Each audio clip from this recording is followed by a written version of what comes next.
Hi. That is me.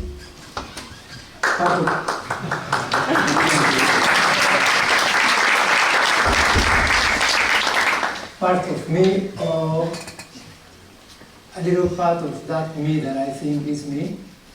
And the first cadenza in my last solo work for extended prepared drum set and live electronics and soundscape and video art. This is the first cadenza from the 12 that complete the whole work. Dear all, I'm so happy to be here, and what a percussive treat we all are having in these few days.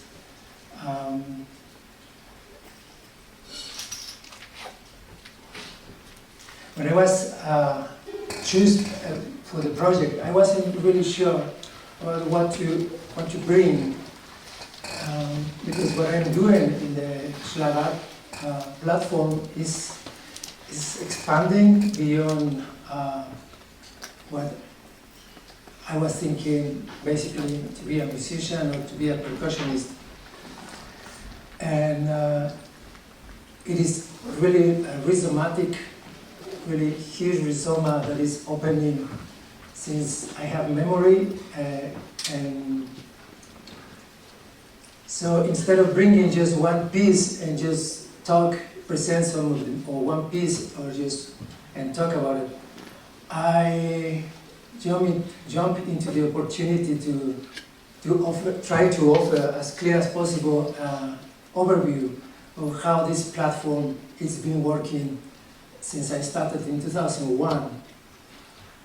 This is the resulting of many, many different things. I was born a natural drummer and a natural dancer, and since I have memory, around my 3 years old, I started to really just get this memory in my auditory cortex about the music that I was growing up. Around my 6-year-old, my father sit me with him with cyclus, score, and taught me how to go through. And that was my first contact with what I think is extended drum set percussion.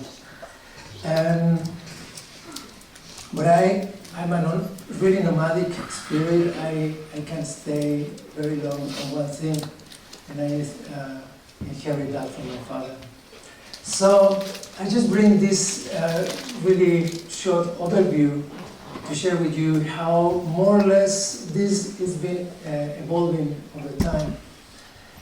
And I prepare very simple kind of visual interfaces to just go through, and I want to play some excerpts from the main 4 compositions that I've been going through in the last years. So this is a neuronal net, what I call it, of how things just been coming into my life, into my brain, into my sensor system as a human being, and how this became a platform at some point in my life, and start to just go again out into the building of different ways of thinking. Going a little back, when I call about percussive phenomenology, it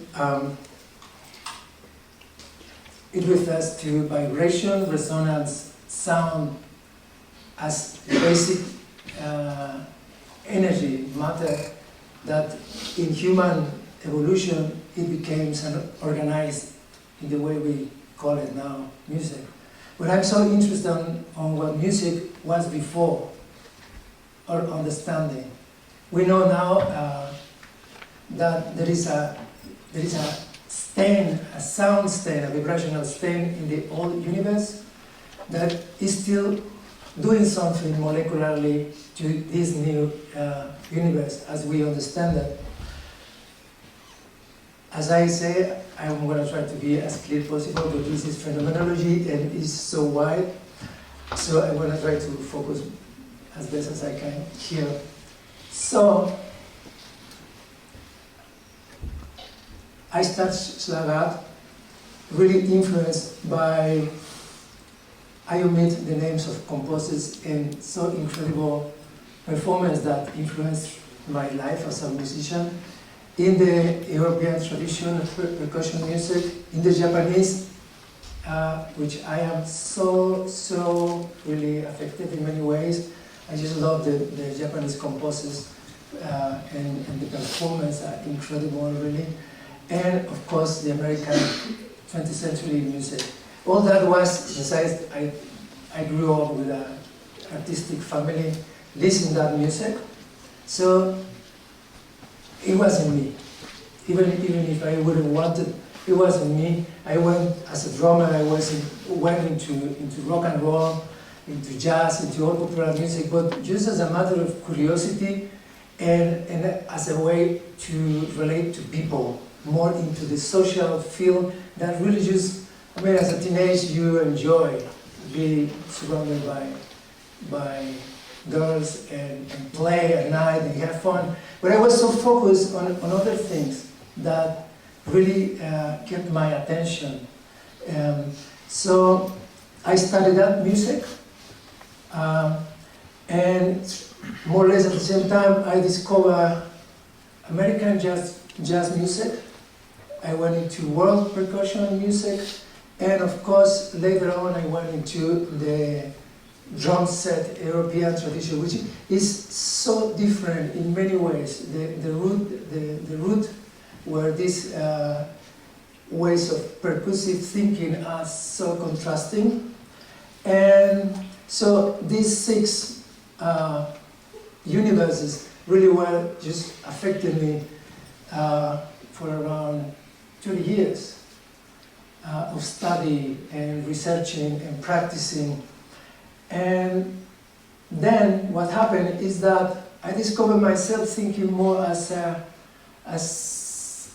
organizer of the music and more interested on the composition process that the composers had. I was wondering, how was this happening in the mind of these great composers that occurs to create this sort of music?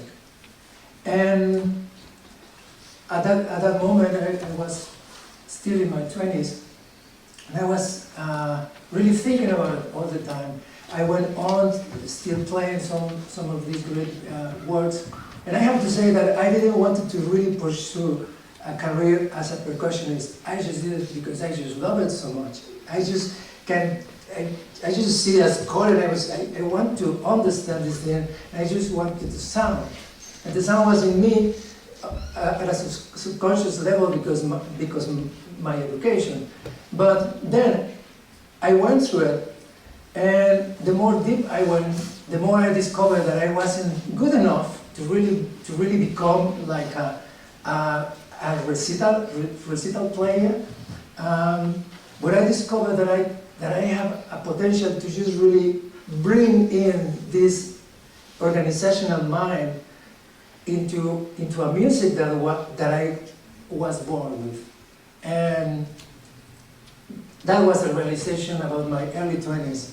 I went on playing so much music, collaborations, traveling, trying to learn as much as I could.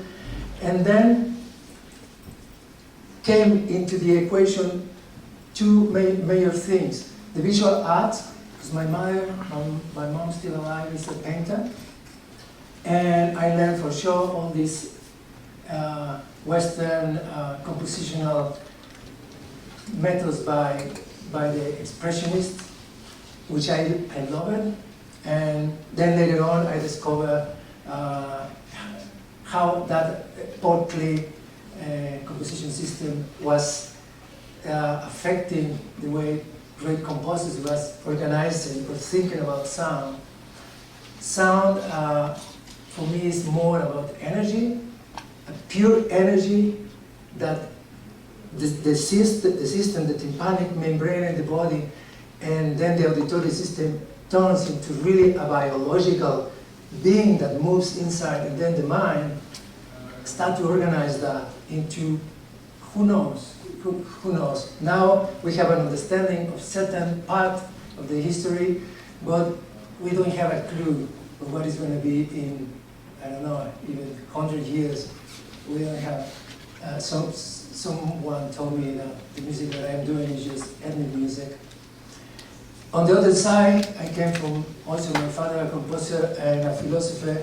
I was so close to really use my mind, to really just sit and try to make questions and find the answers. Then I came into different streams of thinking and ended with phenomenology and complex thinking. This is more or less what happened until my early 30s. And from all this, I like to use the word biology in this, because I think it's like a natural neural system that becomes something through our practice.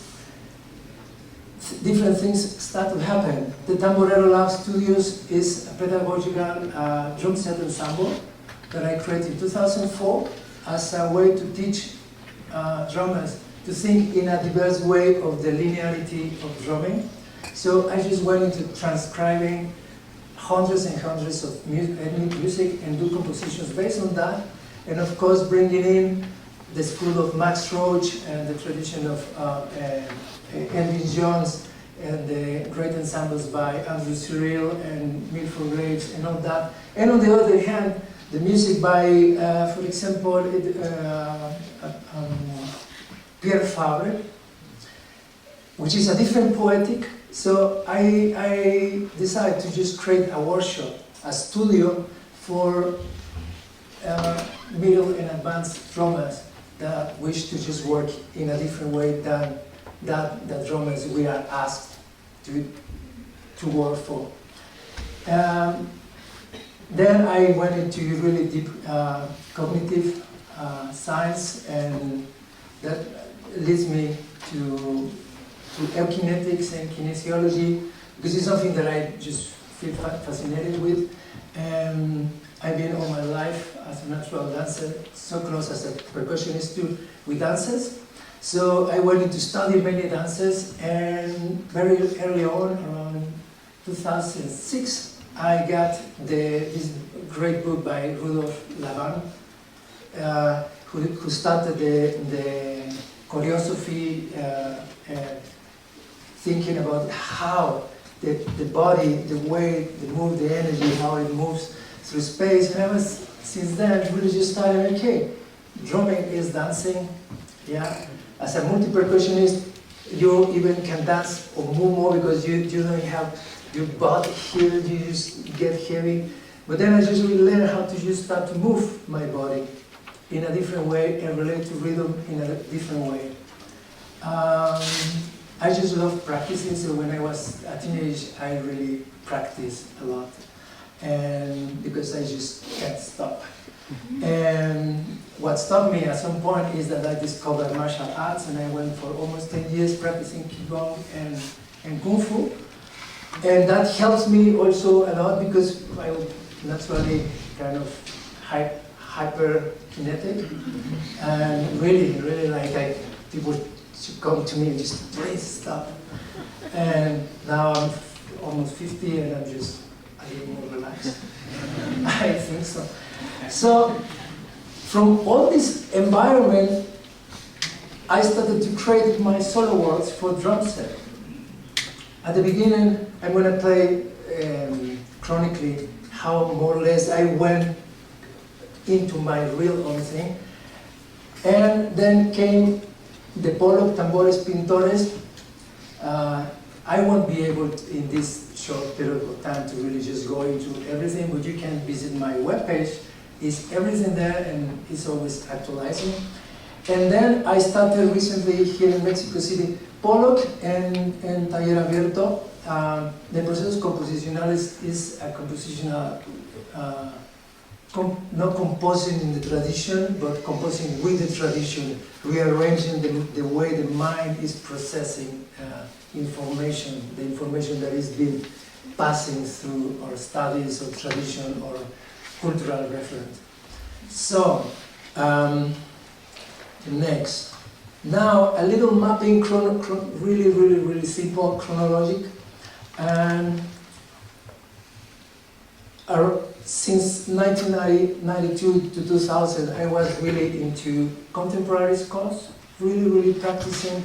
One of the pieces as a drummer that really just changed my perspective was Stuart Smith Bluetooth. And at that time I was also transcribing a lot of early Tony Williams drumming, which I was so fascinated by the way this young man organizes rhythm and percussion. So I found the links between those two languages, and then I went through 1998 to 2001. I really played some recitals, and I even played some composers pieces that I asked for, and that was until 2001. And then I decided that I would just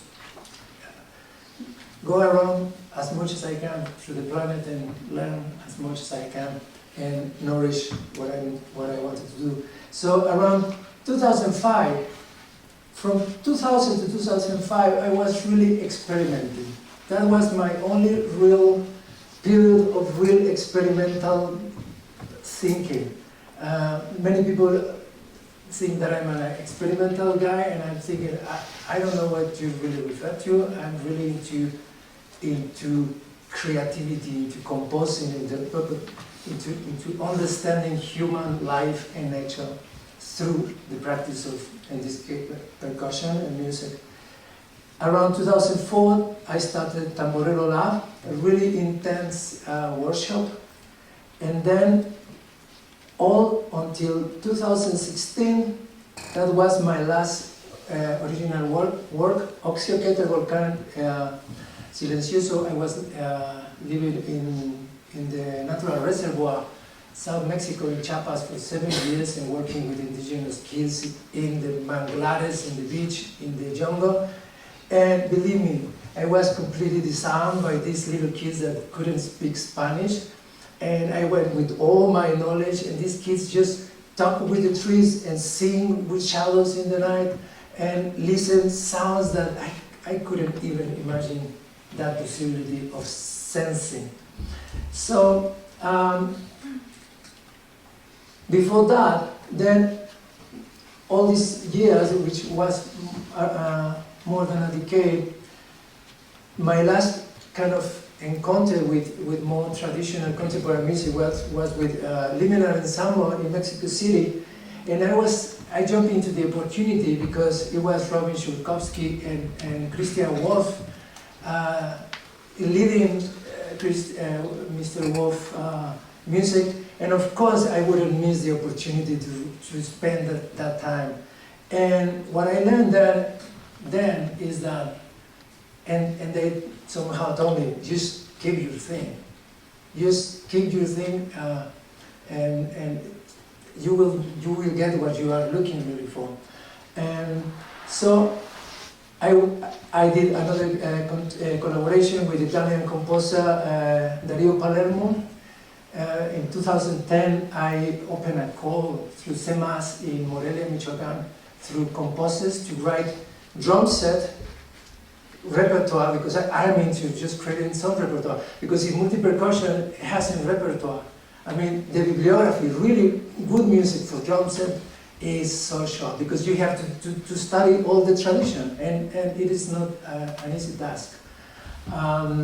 So I from that, Dario Palermo sent a work, and we have, with that piece, we worked somehow together for 2-3 years, and then, I mean, he's in London and I'm here in Mexico trying to push a different way of thinking about drumming. And then I moved to Mexico City in 2017, and I started Polo Tambores Pintores, and what I came with is the 3 compositional matrix, which is now like 600 pages thesis that I probably put somewhere as a doctorate about that brings the way the CK evolves through the knowledge of the body movement, which is going to neuroscience and other really complex things.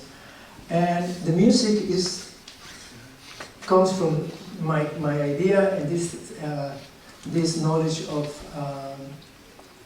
elemental molecules, why atoms just need to move and percute each other and create something, and so on.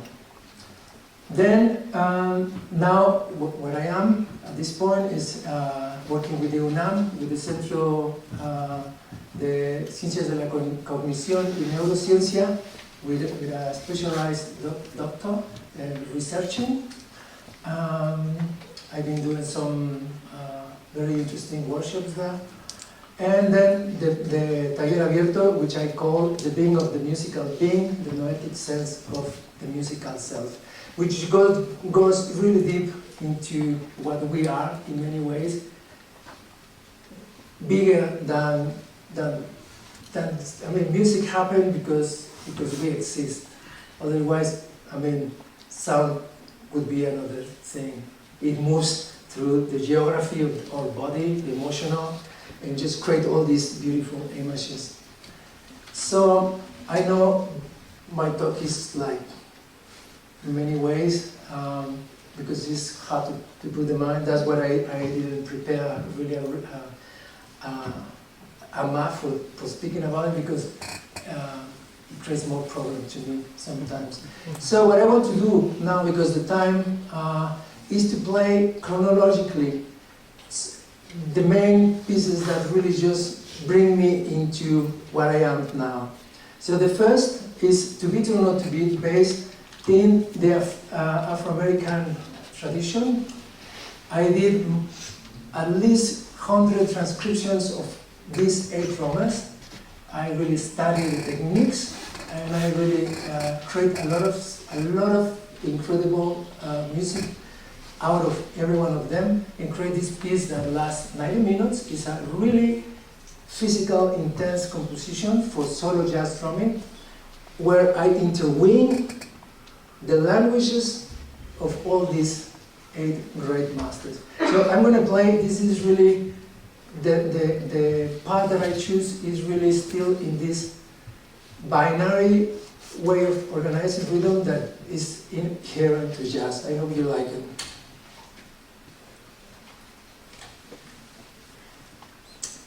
It's not sounding.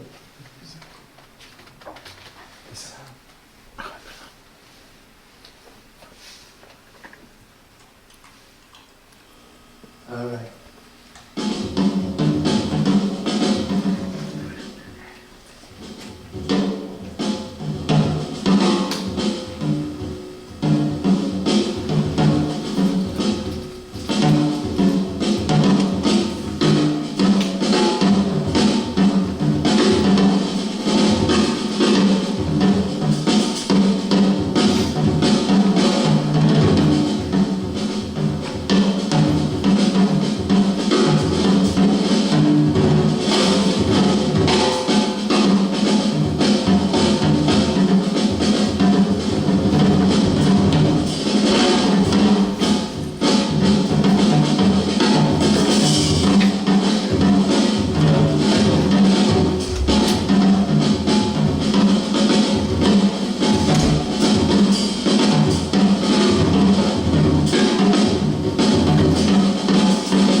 Yeah, one of the main aspects that always intrigued me about the evolution of jazz drumming from the Black American perspective, it was the way they relate to harmony.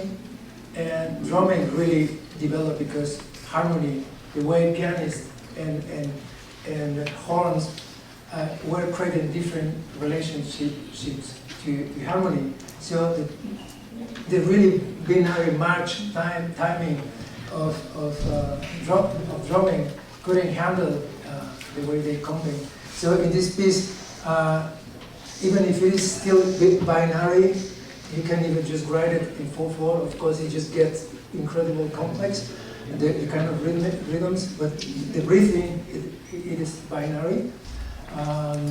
It's about structurality, inner structurality in the form. But what I did is,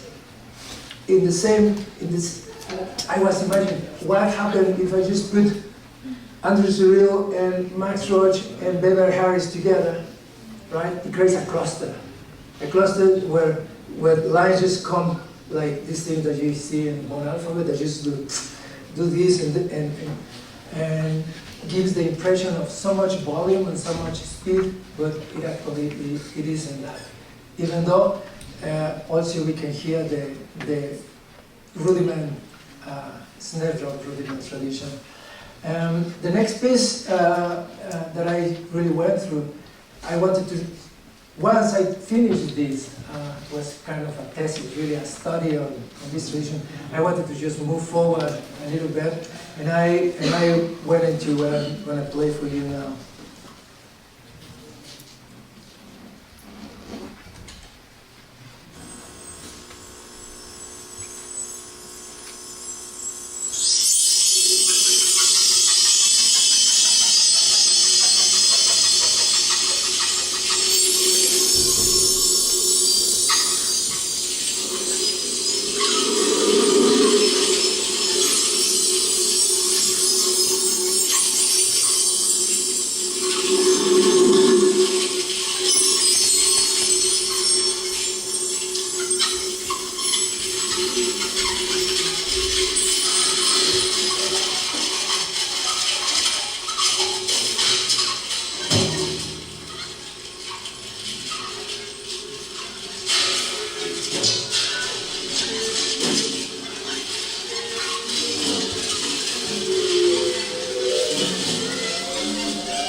Sound poetry.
I'm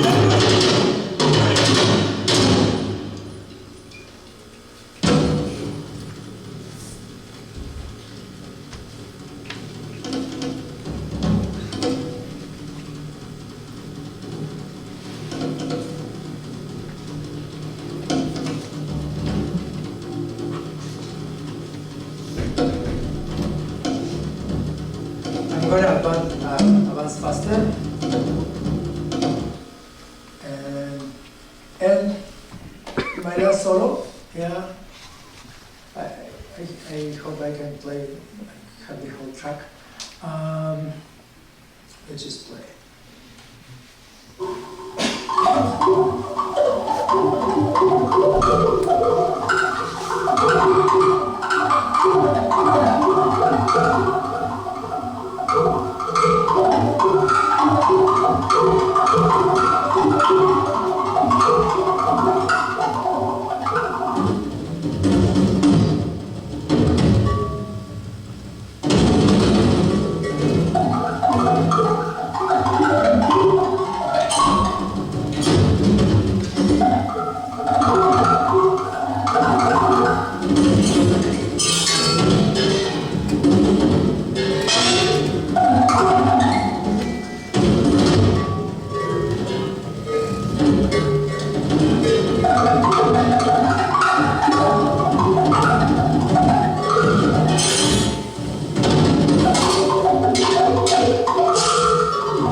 It's still a few minutes more, but I would just like to share a little of what I am now in Mexico City. That is really, really interesting work that is going to bring really interesting material in the future. Through this project, I went into really working into the kinesiology and the way the CK is just evolving.